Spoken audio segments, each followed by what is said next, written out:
Yop les amis, c'est Guilla, on se retrouve pour une nouvelle vidéo. Oui, vous le voyez, j'ai essayé de sortir la chemise pour essayer de ressembler un petit peu à notre très cher Jonathan Wick, interprété par Keanu Reeves, mais ça ne marche toujours pas. Bref, vous l'avez compris, on va pas aller beaucoup plus loin, on se retrouve pour mon avis sur John Wick chapitre 4.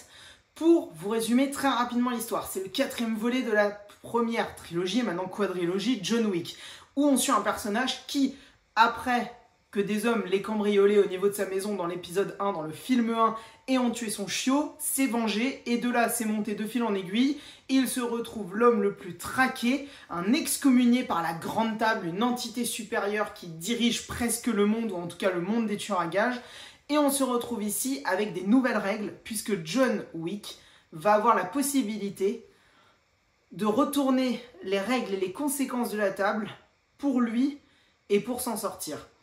Et donc, on arrive sur ce chapitre 4 qui, je ne sais pas si ça spoil, mais je vais vous le dire, est le chapitre final. On a une fin à ce long film de 2h40, si je dis pas de bêtises, peut-être même 2h50. Et pour commencer, ce que j'ai envie de vous dire, sans rentrer dans trop de détails, c'est que c'est un film qui, dans sa première partie, va aller au maximum de tout ce que nous propose John Wick dans le premier film. Des combats en 1v1 dantesques, une utilisation quasiment totale de l'environnement et peut-être même à l'overdose. Il y a un moment où on a presque, comme dans les jeux vidéo, une vague d'ennemis. On va avoir toute une scène qui va se passer au Japon, à Osaka, si je dis pas de bêtises, dans un continental à Osaka. Et de là où il va y avoir une vague d'ennemis qui vont arriver et John Wick qui vont les affronter, au moment où ça se termine, on se dit bon, ça va cut, on va continuer l'histoire. Non, une autre vague arrive. Ok, recombat, il en affronte 4-5 de manière différente, ça s'arrête, et là, bam, 3e vague. Et c'est ça sur 5 ou 6 vagues, quasiment à l'overdose. Il y a un moment, je me disais non, là, c'est trop, faut arrêter. Et ensuite, un gros combat, et ensuite un combat beaucoup plus respectueux et beaucoup plus tactique, j'ai envie de dire, pas avec le personnage de John Wick. Donc des choses qu'on a déjà vues, mais poussées à l'extrême dans les 3 autres John Wick. Et la deuxième partie, on va dans la psychologie des personnages, que ce soit des nouveaux tueurs qu'on nous a interprétés.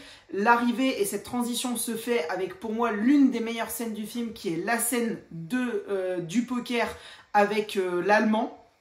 Et ensuite, on va avoir en deuxième excellente scène pour moi, une scène comme il y a eu en tentative, pas désespérée, mais en tout cas en tentative innovante dans le genre horreur, une scène vue de haut où la caméra se déplace comme s'il n'y avait pas de toit, au-dessus des murs, de mur en mur, etc., où les personnages sont comme en 2D dans un jeu vidéo. Cette scène de combat avec le fusil explosif quasiment à la fin du film est exceptionnelle vraiment dans sa mise en scène. Là, il y a des tentatives, on tente de nouvelles choses qu'on n'a pas encore vues dans la franchise John Wick. Et à côté de ça, on va voir plein de nouveaux personnages. Le personnage de Skarsgård qui va représenter le juge, le jury et le bourreau. On va avoir 2 nouveaux tueurs. Un qui va être plus un tracker avec son chien et un asiatique aveugle qui m'a énormément fait penser dans son personnage au personnage de Kiro, si je dis pas de bêtises, dans Star Wars Rogue One, qui était aussi un personnage d'origine asiatique et aveugle. Et ensuite, on va avoir le retour de nos chers personnages principaux, donc le personnage du moineau, Long Live the King, j'ai perdu son nom, donc interprété par Laurence Fishburne, et le personnage de Winston. Et là encore, les deux sont très très bons, malgré leur peu de temps d'écran. En tout cas, pour le personnage de Laurence Fishburne, à chaque fois, il crève l'écran. J'ai vu le film en VOST et c'est très très bon, c'est génial. Mis à part une chose, le personnage de Alexander Skarsgård, donc qui jouait le clown de ça, et qui est le gros antagoniste de ce film, se dit être le français, sauf que les 4 phrases qu'il a dans le film où il parle réellement français, on ne comprend pas son français. Avec l'accent, on ne comprend pas ce qu'il dit, sauf quand c'est des petits mots comme ça, genre bon chance ou au revoir, mais dès que c'est une phrase complète, on ne comprend rien à ce qu'il dit, on ne comprend pas son français. Mais mis à part ça, et là je vais aller sur la mise en scène, le film est génial. Je vous ai parlé de ce plan de caméra au-dessus du bâtiment où le personnage de John Wick se déplace comme un rat dans son labyrinthe, presque, j'ai envie de dire. On a la scène de combat sur les escaliers du Sacré-Cœur, on a la grosse scène beaucoup plus design après la fameuse scène de poker que je vous parlais, et la première qui se passe dans le Continental au Japon, à Osaka. Vraiment, le film se veut nous balancer le maximum de tout ce qu'on a vu dans les 3 premiers John Wick, pour offrir enfin une tentative de rédemption et de fin plus ou moins agréable, et en tout cas, vous le verrez, positive ou négative, hein, ça c'est un spoil mais c'est la fin du film donc vous le verrez bien, je ne le dirai pas, pour le personnage de John Wick et une fin finale, un point final à cette saga qui pour moi, et je vais m'arrêter là-dessus, est l'une des meilleures sagas qu'on nous a proposées. On nous propose à la fois de très bons personnages et à la fois on nous pousse le film d'action dans un retranchement qu'on n'avait encore jamais vu. C'est dans ces scènes ultra chorégraphiées, peut-être parfois trop, peut-être parfois à l'overdose, mais ça fonctionne. Et dans l'ensemble, ce John Wick 4, pour moi c'est un grand oui. C'est un grand oui, c'est peut-être pour moi, même si j'aurais voulu que la scène finale soit peut-être encore un peu plus marquante, peut-être plus dans sa réalisation que sur l'événement lui-même, de comment ça se termine. J'avoue que je pense que ce John Wick 4 est mon John Wick préféré. J'ai adoré John Wick premier du nom, mais très simple dans sa manière de faire.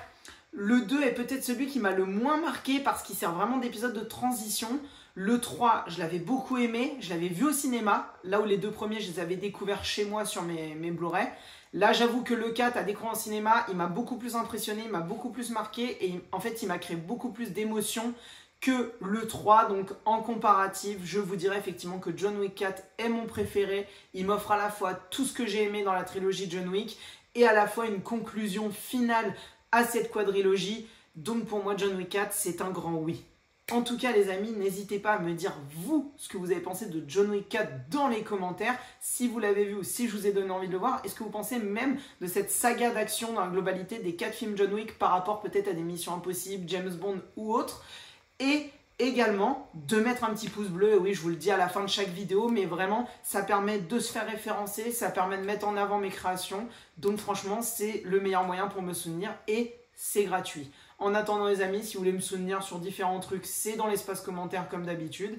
Et en attendant, moi je vous dis à très très vite, c'était Guilain et surtout n'oubliez pas, regarder des films c'est bien, mais les comprendre c'est mieux. Ciao ciao.